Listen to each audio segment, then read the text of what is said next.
할렐루야. 아멘. 할렐루야. 아멘. 오늘도 이 말씀 가운데 하나님의 놀라운 은혜로 우리를 채우시는 귀한 은혜가 이 시간 저와 여러분들이 함께하기를 간절히 소망합니다. 네. 우리 말씀의 은혜를 나누기 전에 우리 옆에 있는 분들과 함께 이렇게 한번 좀 인사했으면 좋겠어요. 믿음으로 드러나는 삶이 제자의 삶입니다. 시작. 믿음으로 드러나는 삶이 제자의 삶입니다. 오늘 우리가 이 말씀들을 통해서 이런 인사와 같은 우리의 삶이 되기를 간절히 소망합니다. 제가 말씀드렸죠. 이 사도신경을 할 때는 주보를 꼭 보시고, 그다음에 펜도 꼭 준비하셨으면 좋겠어요. 펜이 없으신 분들은 뒤에 제가 펜을 좀 준비해놨는데 혹시 없으시면 나눠주시고.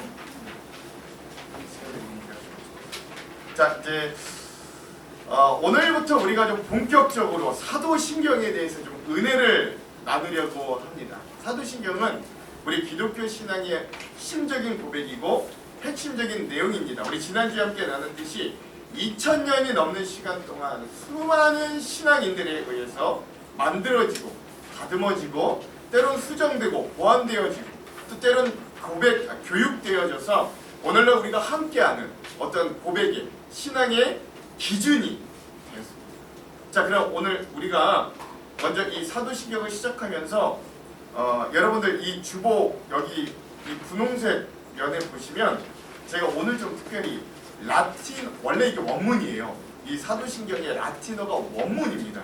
이 원문을 지금 우리가 고백하는 의역된 한국어 말고 정말로 라틴어 그냥 그대로 직역한 이 직역본을 우리가 좀 함께 읽었으면 좋겠습니다. 그래서 거기 초록색으로 나는 믿습니다 로부터 시작되는 그것을 우리가 한번 같이 좀 고백하고 읽었으면 좋겠습니다. 함께 읽어볼게요. 시작. 나는 믿습니다. 전능하신 아버지 하나님 천지의 창조주를. 나는 믿습니다. 우리 주 예수 그리스도 하늘의 외아들 성령으로 잉태하셔서 동정녀에게 마리아에게 나시고 본디오 빌라도에게 고난을 받으시고 십자가에 달려 죽으시고 묻히셨으며 죽음의 세계에 내려가시어 사흘 만에 죽은 자들 가운데서 부활하시고 하늘에 올라 전능하신 하나님 오른편에 앉아 계시며 산자와 죽은 자를 심판하러 오심을. 나는 믿습니다. 성령님을.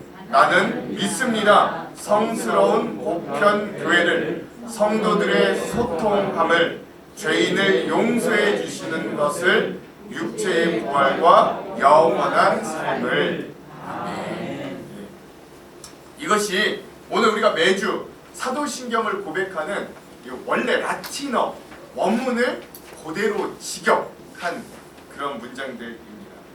여러분, 그래서 원래 사도신경 우리나라의 표현으로는 뭐라고 시작하냐면 전능하사 천지를 만드신 이라고 시작을 하지만 사실 사도신경은 그것으로 시작하는 것이 아닙니다. 제일 먼저 뭐로 시작해요? 나는 믿습니다 라고 하면서 사도신경을 시작해요. 이 네 번의 고백이 있습니다. 나는 믿습니다. 나는 믿습니다. 나는 믿습니다. 나는 믿습니다. 이렇게 네 번의 고백에 이 네 번의 내 믿음을 고백함으로 사도신경은 시작하고 있다라는 것들을 알 수 있는 거예요. 그래서 오늘 우리가 그 사도신경의 가장 첫 고백 크레도라고 하거든요. 나는 믿습니다 라고 하는 부분들에 대해서 오늘 좀 함께 은혜를 좀 나눠보려고 합니다.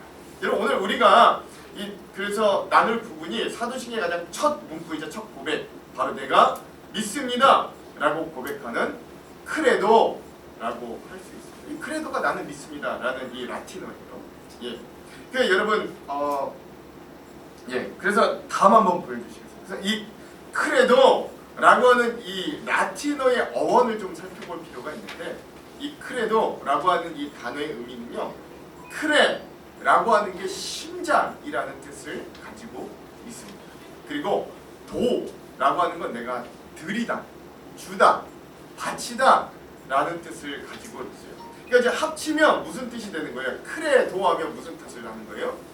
내 심장을 누군가에게 주다 라는 의미가 되는 거죠. 근데 이거를 우리는 뭐라고 해석한다고요? 크레도라는 뜻을 뭐라고 한다고요? 내가 믿습니다 라고 고백합니다.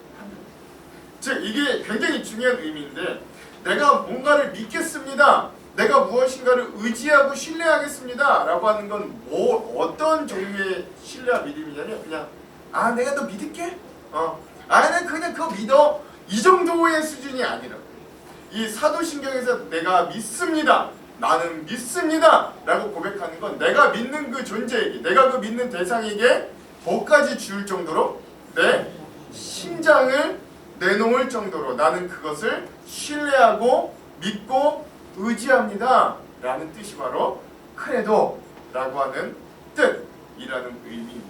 그러니까 여러분, 우리가 사도신경에서 매일 나 믿습니다 고백한다는 게 그냥 뭐 안다, 뭐 받아들인다, 요 정도가 아니다 라는 것이에요. 자, 그래서 이 믿는다, 크레도라고 하는 이 의미를 크게 세 가지 정도 다음에 한번 보여주세요. 세 가지 정도를 좀 의미를 한다면, 첫 번째는 뭐가 되냐면, 그래서 내가 크레도, 내가 믿습니다 라고 하는 첫 번째 의미는 내가 믿는 대상, 내가 믿는 존재에 대해서 내가 인정하고 그리고 그를 신뢰합니다 라고 하는 의미가 있는 것입니다. 그 대상이 누구예요?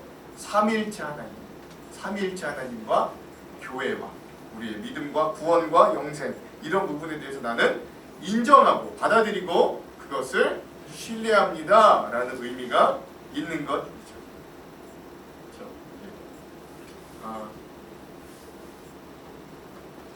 두 번째는 뭘 의미하냐면, 그래서 내가 내 심장을 드릴 정도니까, 그렇죠? 내가 내 심장을 드릴 정도니까 내가 믿는다, 크레도라고 하는 의미는 내가 내 삶을 위탁하고 맡김이 가능해질 정도로 성장하겠다라는 것들을 의미하는 거예요. 그래서 우리는 하나님께 우리의 삶을 맡길 수 있는 겁니다. 마지막 세 번째, 그래서 내가 믿는다, 크레도라고 하는 의미는 계속 말씀드리지만 심장을 드리는 것 같이 내 삶을 드리겠다는 헌신과 순종이 내가 믿겠습니다 라고 하는 고백에 함께 내포되어 있는 것이다 라고 할 수, 이게 우리가 내가 믿겠습니다, 크레도 라고 하는 이 고백의 세 가지 의미들이다 라고 할 수 있는 것이죠. 그래서 오늘 우리가 이런 이 라틴어 원문, 이 크레도, 내가 믿습니다 라고 시작하는 이 사도신경의 고백을 통해서 오늘 우리들이 정말로 이렇게 믿겠습니다 라고 고백하는 것은, 그렇다면 오늘 우리들의 삶에 어떤 의미들이 있는가, 내가 믿겠습니다 라고 선포하면서 나아가는 이 믿음의 고백이 오늘 우리들에게는 어떤 의미로 다가와야 하는가, 이런 부분들에 대해서 함께 좀 우리가 나누는 귀한 시간들이 되었으면 좋겠습니다. 한 세 가지 정도 좀 나눌게요.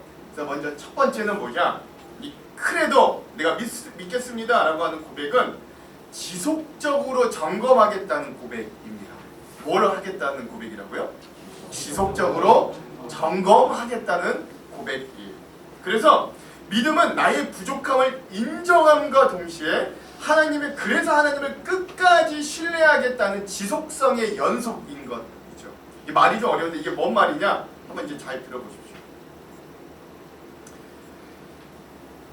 여러분, 이거 사도신경 매주 외우면서 여러분 혹시 그런 질문 한번 안 드셨습니까? 아니 뭐 다 알고 다 외웠고 내가 한번 믿고 고백하면 되지, 뭐 이렇게 왜 매번 믿는다고 고백하나, 왜 이렇게 매 시간마다 이걸 계속 이렇게 믿는다고 고백하는가 라고 혹시 누군가 저에게 질문한다면 저는 여기 이렇게 대답하겠습니다.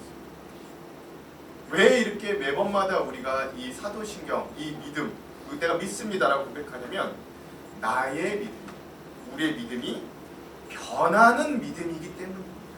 좀 더 직설적으로 이야기하면 변질되는 믿음이기 때문입니다 라고 저는 대답하겠습니다. 그래서 크레도, 나는 믿습니다 라는 고백은 이런 뜻이 아니에요. 내 믿음을 변하지 않게 하겠다는 오만한 고백이 아닙니다. 내가 믿습니다, 내가 믿음을 가지겠습니다 라고 고백하는 건 내 믿음을 변치 않게 하겠습니다 라는 오만한 고백이 아니라고요.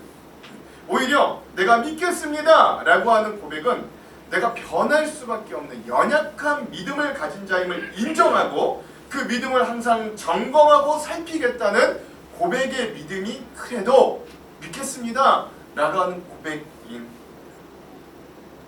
여러분 영화나 드라마, 동화 이 사랑의 이야기를 보면 이 연인이 사랑하면서 어려움을 극복하고 마지막 해피엔딩은 꼭 뭘로 끝나요? 결혼으로 끝나죠. 그렇죠? 사랑하는 두 여인이 숱한 어려움을 겪다가 그게 뭐 부모님의 반대라든지 뭐 신분의 차이라든지 뭐 하여튼 뭐 오해라든지 여러 갈등을 겪다가 마지막 해피엔딩은 뭘로 끝납니까? 결혼이라고 하는 해피엔딩으로 끝나죠. 근데 여러분 우리 너무나 잘 알잖아요. 결혼이 사랑의 마지막 해피엔딩이 정말 맞습니까? 여러분들 살아보시니까 결혼이 정말로 사랑의 완전한 완성 마지막 해피엔딩이 맞으십니까? 아니잖아요. 그거는 동화나 드라마나 영화에서 그냥 그렇게 나오는 거잖아요. 사실 결혼이라는 거는 그래서 뭐예요? 결혼은 해피엔딩이 아니라 어떤 사랑의 또 다른 시작이잖아요. 관문인 거잖아요. 그렇죠? 그렇게 됩니다. 오히려 결혼 생활하면서 예전에는 불꽃 같고 설레었던 그 사랑이 오히려 때로 시들 때도 있고 서로 갈등할 때도 있고 사랑의 어려움들의 위기에 봉착할 때도 있습니다. 그러나 결혼을 통해서 또 그 생활, 그 사랑을 통해서 그것들을 극복해 나아가고 또 그것들을 점검해 나아가면서 사랑이 성숙되어지고 완성되어지는, 그래서 평생 죽을 때까지 그 사랑을 품고 나아가는 게 오늘 우리들의 현실적인 사랑이잖아요. 그렇죠? 믿음도 마찬가지예요. 우리가 예수 그리스도를 나의 죄사함의 구주, 나의 영원한 생명의 길로 인도해 주시는 그리스도, 즉 구원자로 인정하고 영접하여서 오늘 우리가 거듭나서 그리스도인이 되었어요. 이건 다 고백해야 됩니다. 아멘이시죠? 네. 그렇죠. 즉 이게 믿음이 완성된 게 아니라 이게 믿음이 시작된 거예요. 시작. 그러나 그렇다 할지라도 우리의 믿음이 여기서 완성되는 건 절대 아닙니다. 오히려 거기서부터 우리의 믿음이 시작됩니다. 그런데 많은 그리스도인들이 내가 예수를 만났다, 내가 예수를 영접했다, 이제 나는 구원의 확신이 있다 라고 생각하면서 내 믿음이 완성됐다 라고 오해해요. 내가 이제 천국 티켓을 가졌으니 내가 이제 더 이상 더할 나위 없다 라고 착각하며 살아가기 시작한다 라는 것입니다. 이렇게 오해하다 보니까 우리가 구원을 다 이루었다고 오해하면서 우리의 신앙을 심각하게 오해하고 병들게 하고, 그렇게 해서 우리의 삶에 나타나는 병폐가 얼마나 많았는지 모릅니다. 만약에 정말로 우리의 믿음이 예수 그리스도를 극적으로 만나는 어떤 환상적인 경험이나 우리가 흔히 거듭남의 체험이나 성령 체험이라고 하는 어떤 놀라운 은혜들을 받게 돼서 우리가 믿음을 받아들이게 되었다고 했을 때, 근데 그게 그 한 번의 경험으로 우리의 믿음이 완성되었다면 상식적으로 그렇게 완성된 사람들이 모인 우리 한국교회, 수많은 성직자, 수많은 그리스도인들의 어떤 도덕적이고 성적이고 재정적인 타락이 일어나서는 안 되는 거죠. 완성되는 거죠. 그게 그거 한 번으로 완성됐으면 일어나서는 안 되는 거죠. 그러나 현실은 그렇지 않다는 걸 우리들에게 분명하게 알려주잖아요. 그럼에도 불구하고 우리는 그 단 한 번의 거듭남의 경험을 너무 의지한, 마치 내가 다 이룬 것 같이 여기며 살아. 내가 구원받았다는 확신은 있지만 삶의 현장에서는 그렇게 살지 못하는 우리의 모습을 너무나도 많이 발견하게 됩니다. 믿음과 전혀 다른 삶의 모습을 합리화하고 그저 구원받고 죄사함 받은 자로서의 면죄부를 너무 쉽고 너그럽게 우리의 죄된 현실에 너무 쉽게 적용하며 살아가고 있다는 거예요. 여기 왜 이런 일들이 벌어지지가 아니라 내가 완성되었다 라고 교만하게 여기기 때문에 그래서 예수를 영접하는 것, 죄사함을 받은 자로서의 자유, 구원과 천국을 이미 소유한 자로서의 삶의 모습은 온데간데 없고 일주일에 6일 동안 내내 세상 사람들과 다름없이, 아니 어쩌면 세상 사람들보다 더하게 살다가 주일날 교회 와서 예배하면서 뭐 하는 거냐면 뭐 우리가 직접적으로 그런 행동하진 않지만 예배 좌석에 앉아서 우리 뭐 하는 거예요? 그동안 어디 있는지도 잘 몰라. 그다가 주머니 뒤적뒤적 겨우 꺼내봅니다. 아, 나 구원 받았지. 나 예수 만났지. 이거 한번 확인하고 다시 집으로 가는 거야. 그래서 또 6일 동안 내내 믿음 없는 사람과 똑같이 생활하고 살다가 또 주일날 오면 뭐 하는 거예요? 아, 나 구원 받았지. 아, 나 천국까지. 이거 확인하면 한번 확인하고 가는 이런 삶의 반복이 오늘 우리의 삶에 일어나는 이유가 내 믿음이 완성되었다. 내 믿음이 다 이루었다. 라고 여기기 때문이다. 라고 할 수 있는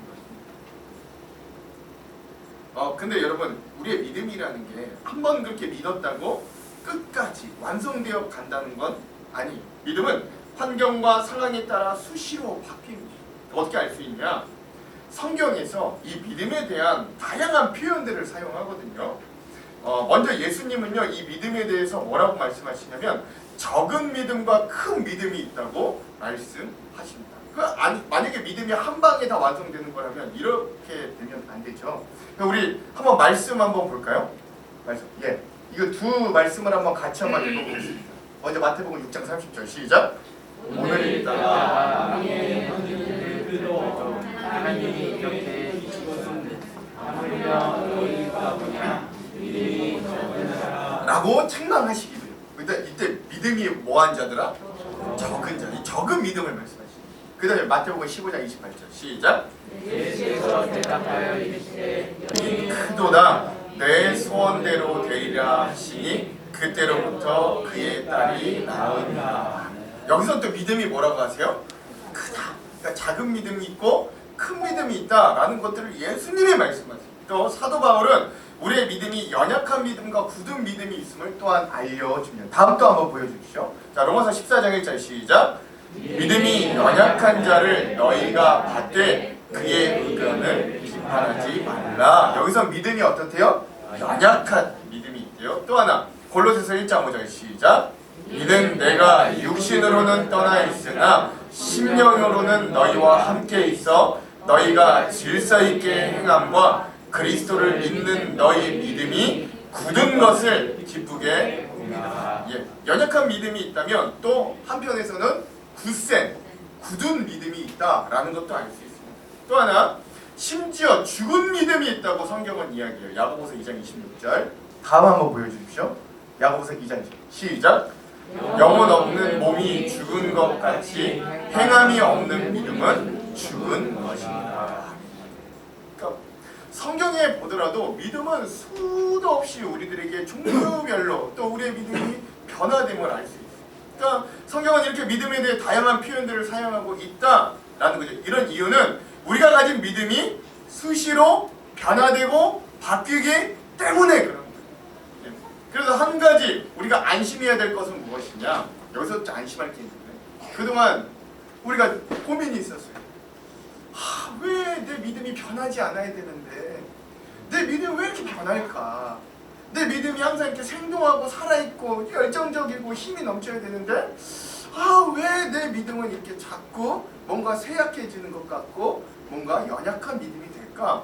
이게 우리에게 고민이었다고요. 믿음은 원래 그런 거다. 그럼 내 믿음이 아예 없는 건가? 내 믿음은 거짓인 건가? 아니요. 그게 착각이었다. 믿음은 변하지 않아야 된다는 게 착각이었다. 원래 우리의 믿음은 안심하십시오. 원래 변질돼요. 우리가 연약하고 우리가 죄인이기 때문에 우리가 가진 믿음이라고 할지라도 그 믿음이 변질되고 변할 수밖에 없다. 이걸 먼저 인정하는 거예요. 이걸 먼저 인정하는 거예요. 그리고 그거는 인정하면서 그냥 그래 내 믿음은 원래 변해 하고 끝나는 게 아니라 이러한 우리의 믿음이 변한다는 걸 깨달았다면 그래서 이렇게 변하는 믿음을 수시로 점검해야 되는구나 라는 대로 한 발짝 더 나아가야 하는 것. 믿음은 결코 고정된 상태로 있는 게 아니에요. 믿음은 적었다가 크게도 되고 반대로 컸다가 적게 되고 큰 믿음을 가졌던 사람이었는데 시간이 지나면서 오히려 적은 믿음이 되는 사람이고 굳건한 믿음을 가지고 있었다가도 연약한 믿음으로 흔들리는 사람을 수도 없이 보게 됩니다. 또 거짓 없는 믿음의 사람이 능력을 상실한 죽은 믿음의 사람으로 바뀌는 경우들도 있어요. 그래서 믿음은 지속되지 않아요. 믿음은 변합니다. 그러므로 우리는 나의 믿음을 점검하는, 지속적으로 점검하는 자세를 가져야 되는 거예요. 그래서 사도신경에 나는 믿습니다. 그래도 나는 이 고백은 변치 않겠다 라는 것이 아니라 점검하고 살피겠다 라는 믿음을 의미하는 것입니다. 그래서 매주마다 고백하는 거예요. 그래서 매주마다 고백하는 거예요. 우리가 마치 몸의 건강을 위해 정기적으로 건강검진을 받는 것처럼 우리의 영혼도 이렇게 자주 점검해야 돼요. 그렇지 않으면 우리의 믿음은 스스로 깨닫지 못하는 사이에 변질되거나 병들거나 소멸될 수 있습니다. 그러므로 이런 진실한 믿음의 점검을 통해서 우리가 균형 잡힌 믿음의 삶, 그래 우리의 믿음을 점검함으로 건강하게 세워진 믿음의 사람들이 다 되시기를 주님의 이름으로 축원합니다. 네. 우리 옆에 있는 분들과 함께 이렇게 한번 도전해 볼게요. 믿음은 변하는 자신을 살피고 점검하는 겁니다. 시작. 믿음은 변하는 자신을 살피고 점검하는 것이다. 네. 자, 두 번째, 이 크레도, 내가 믿습니다 라고 하는 고백은 성장을 포함해야 하는 믿음이다. 예. 그럼 다음 보여주십시오. 두 번째. 우리 두 번째 한번 보여주십시오. 예. 그 믿음은 뭘 포함한다고요? 성장을 포함한.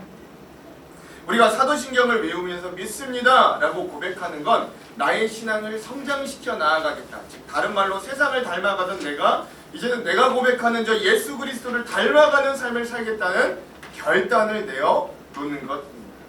엄밀히 또는 냉정하게 이야기해서 그래서 제자리 걸음을 하는 건 믿음이 아닌 거예요. 예. 참 믿음은 계속해서 성장할 수밖에 없습니다. 근데 이것도 또 오해하시면 안 됩니다.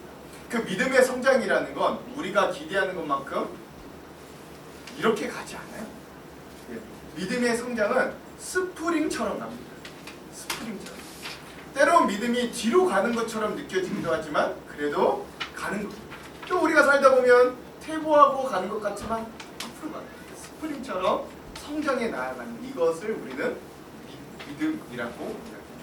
왜 나는 이렇게 쭉 성장하지 못하는가? 그런 사람은 없다. 그런 사람은.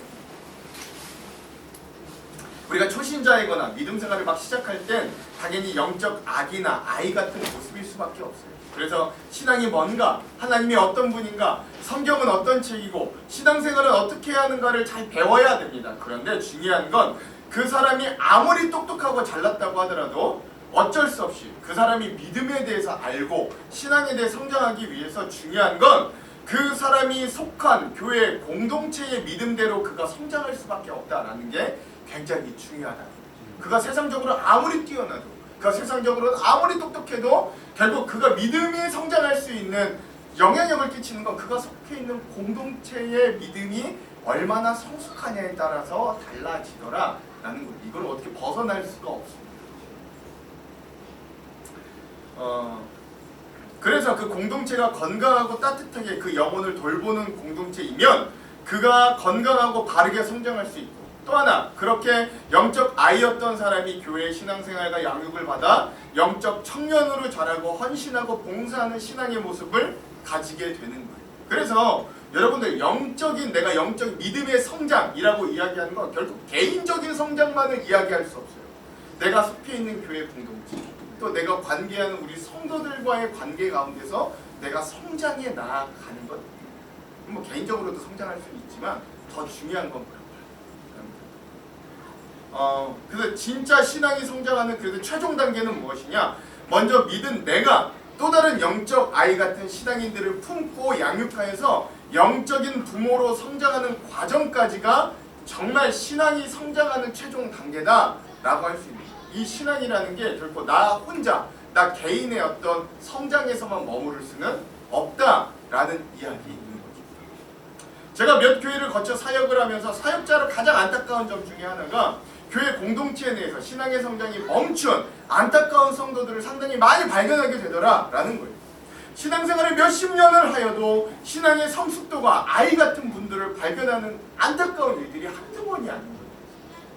우리의 육적인 몸이 성장하고 우리의 세상적인 지혜가 쌓여서 성숙하듯이 믿음도 성장해야 되는 것.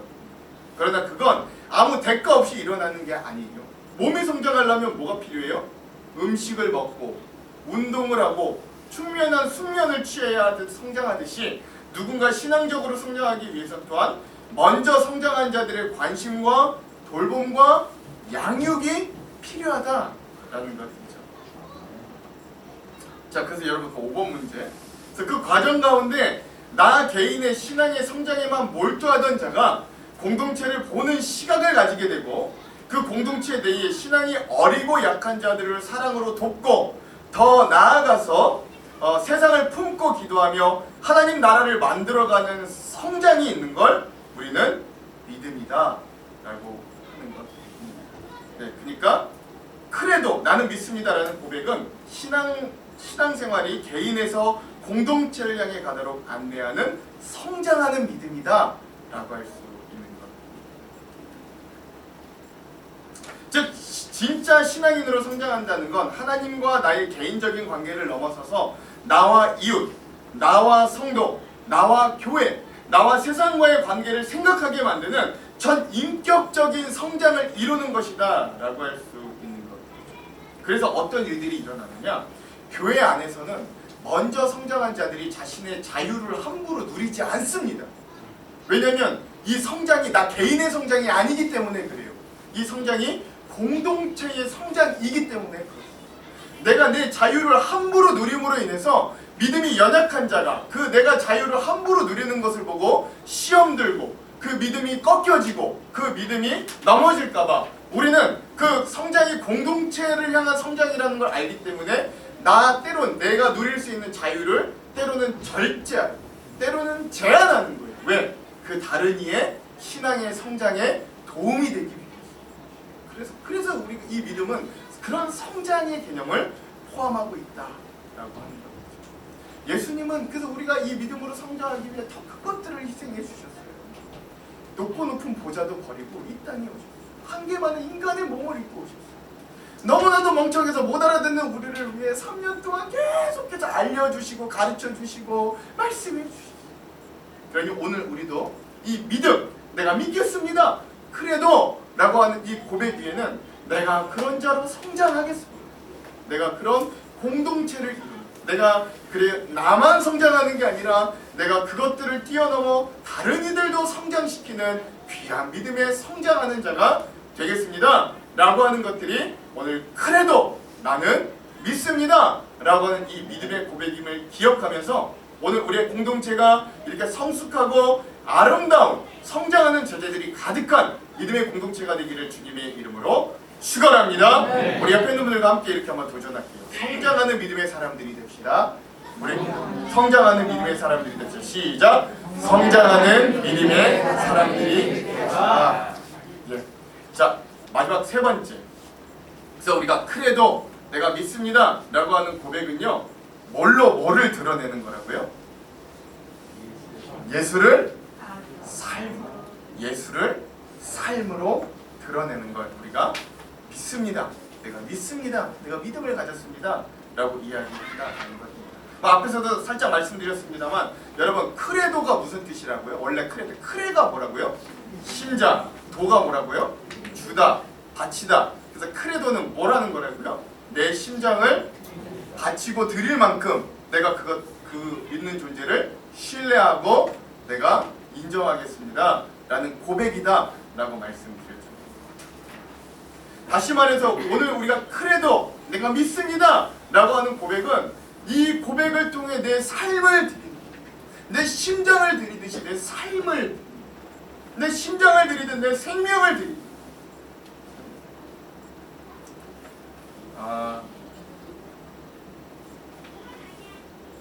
저도 이 크레도의 뜻을 알고 나서 너무 부담스럽더라고요. 여러분 안 부담스러우세요? 여러분 안 부담스러우세요? 저보다 믿음이 좋으시네. 야, 이 심장을 드리는 거야? 이게 믿는다는 그 말 한마디가 내 심장을 바치는 거야? 좀 부담스러워요. 그러지 않아요? 예. 근데 여러분, 이게 말이 좀 거창해서 목숨을 바친다, 심장을 바친다는 게 좀 우리가 비현실적으로 느껴진다면 이 말을 현실적으로 다가오게 이야기한다면 이렇게 좀 바꿀 수 있을 것 같아요. 우리가 믿는다고 선포하는 우리의 고백은 우리가 고백하는 내용이 우리의 구체적인 삶의 모습으로 드러나겠다는 결단을 이야기하는 거다라고 이렇게 치환하면 될 것 같습니다. 너무 부담스럽다면 이 정도의 의미다라고 여러분 여기시면 될 거고요. 저도 목사인 저도 부담스러운데 여러분들은 얼마나 야, 심장을 꺼내서 드리. 우리가 사도신경을 통해서 아버지 되신 창조주 하나님을 믿고 우리의 죄를 대속하여 십자가에 달려 부활하신 예수 그리스도를 믿고 그 예수 그리스도를 믿는 믿음이 우리 안에 생기도록 우리에게 동행하시고 도우시는 성령님을 믿는다고 하는 건 단지 머리로 이해하고 아는 걸 말하지 않습니다. 오히려 믿음은 이론적이거나 추상적인 게 아니에요. 믿음은 삶 속에서 생생하게 나타나야 돼요. 우리는 지금까지 믿음에 대해 잘못된 생각을 가지고 있었어요. 그게 뭐냐면 그냥 잘 알면, 잘 그냥 내가 마음속으로만 인정하면 그냥 잘 믿는 거다라고 오해할 때가 있지만, 그러나 그것이 진짜 믿는다, 내가 믿는다라고 하는 건 반쪽짜리밖에 될 수 없다라는, 그게 다 잘못됐다는 건 아닌데 잘 알아야 되는 것도 맞아요. 잘 순응하고 받아들이고 인정하는 것도 맞지만 그건 반이고 그 나머지 반은 뭐냐? 그 알고 믿고 받아들였던 믿음이 내 삶의 구체적인 모습으로 드러나야 된다라고 할 수 있는 거죠. 즉 우리의 믿음은 여러분 교회 안에서만 확인되는 게 아니에요. 오히려 우리의 믿음이 확인되어지고 증명될 수 있는 더 많은 시간, 더 많은 공간은 우리가 어디서 생활해요? 우리의 가정, 우리의 삶의 터전, 우리의 삶의 자리에서 우리가 훨씬 더 많은 시간, 훨씬 더 많은 관계를 맺기에 거기에서부터 드러나는 믿음이 진짜 우리의 믿음이다라고 할 수 있는 거죠. 그래서 우리가 그래도 내가 믿습니다 라고 고백하는 그 믿음의 고백에는 내 삶의 현실의 자리에 이런 예수 그리스도, 내가 믿는 예수 그리스도가 드러나도록 살겠습니다 라고 하는 고백이 함께 포함되어 있다라는 것들을 이야기하는 겁니다. 그래서 이 믿음이라는 거, 내가 믿겠습니다 라고 하는 고백은 현실의 삶을 살아가면서도 하나님의 말씀과 뜻에 순종하려고 노력하는 발버둥, 그 발버둥을 의미하는 거예요. 그러니까 완벽하게 드러내라는 건 아닙니다. 누구도 완벽하게 드러낼 수 없어요. 그러나 발버둥 쳐보자라는 거예요. 내 삶의 현실에 그 예수가 드러나도록 한번 발버둥 쳐 애써보자라는 거예요. 때로는 실패하더라도 넘어지더라도 다시 일어나서 발버둥 쳐보자라는 거예요. 그래서 저는 이런 경우들 많이 보게 됩니다. 제자 훈련하거나 또는 어떤 이제 믿음이 없다가 믿음을 가지게 된 분들을 보게 되면 이런 상담을 많이 해요. 목사님, 제가 전에는 이런 일들이 저한테 아무런 문제가 되지 않았어요. 아무런 거리낌이 되지 않았어요. 그냥 했어요.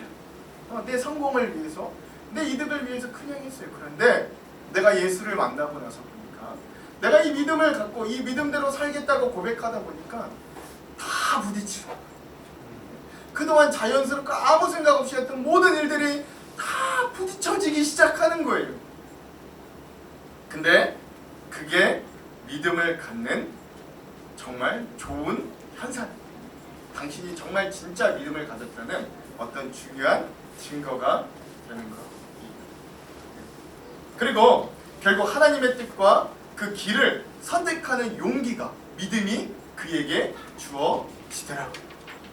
특별히 여러분, 오늘 우리가 우리의 어떤 기존에 우리가 살아왔던, 그래서 우리가 기존에 추구했던 우리의 삶의 이득과 어떤 하나님께서 오늘 우리에게 믿음으로 선택하기를 원하시는 그 반대의 길이 오늘 우리들에게 주어진다면 고민이 되는 게 맞습니다. 때로는 여기에서 갈팡질팡하는 게 오늘 우리의 연약함이 맞습니다.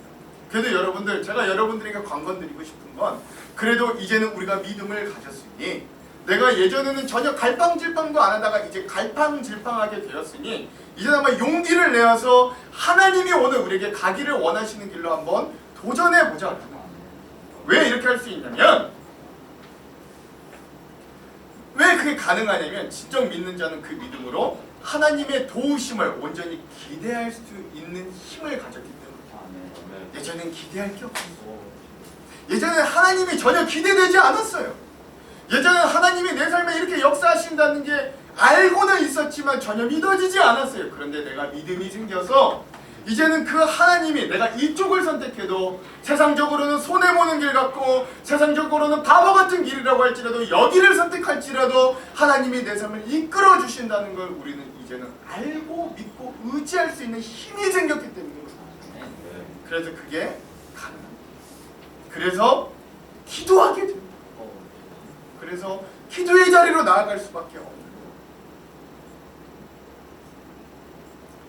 거예요. 그래서 우리가 그래도 내가 믿습니다 라고 하는 세 번째 고백은 나의 삶 가운데서 내가 이 믿음을 통해 예수 그리스도를 내 삶에 드러내 보이겠습니다. 그게 연약한 것이고 아주 보잘것없는 것이라 할지라도 그렇게 드러내 보이도록 애쓰겠습니다 라고 하는 고백이 이 그래도 나는 믿습니다 라는 고백 안에 담겨져 있다. 그러므로 우리의 심장을 주님께 드리듯 우리가 우리의 삶을 드려서 이 믿음을 통해 예수 그리스도가 우리의 삶 한가운데 진하게 드러나시는 저와 여러분 되기를 주님의 이름으로 축원합니다. 우리 옆에 있는 분들과 함께 이렇게 한번 도전할게요. 믿음으로 예수를 삶에 드러냅시다. 시작. 믿음으로 예수를 삶에 드러냅시다.